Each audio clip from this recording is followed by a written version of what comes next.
Mahabang kwento.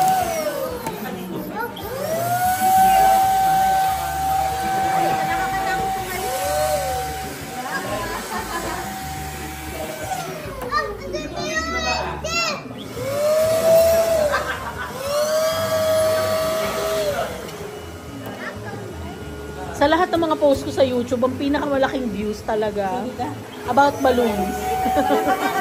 Mga bata siguro din yung... Oo, mga nanonood. Can you give me gold? Nagkakanta. Consistent talaga siyang kanta ng gold. 2 beses na yan. Kakanta muna siya. Kakanta muna before magbigay ng Gold, balloon.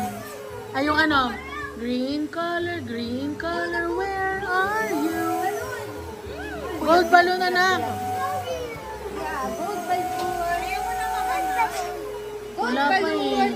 Hindi ka naman nag-ano. Hindi pa ako binibigyan ulit eh. Hindi ka naman ako. Hindi ako nakokontrol, girl. Magbibigay mo. Oo, go.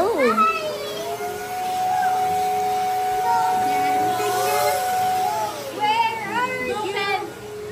Oh no! Broken. Okay. Let's see if it's broken. Grabe talaga. May pa-surprise ka lang. Oo nga, TV 32 inches. Kayo na talaga. Ang sarap ilagay nun sa ano, kwarto. Paano yung mapupuno? Ha? Grapple. Lahat ng pangalan ng a-attend, tapos bobolahin.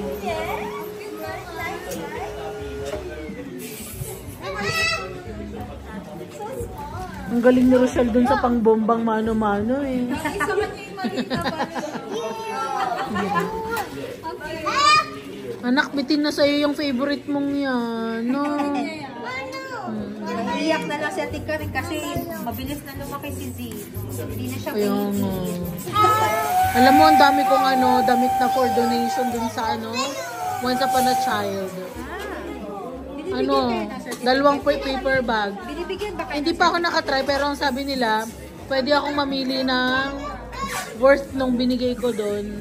Pwede akong mamili ng mga damit. Kapalit. Exchange. Ay, okay. So, okay na rin. Oo.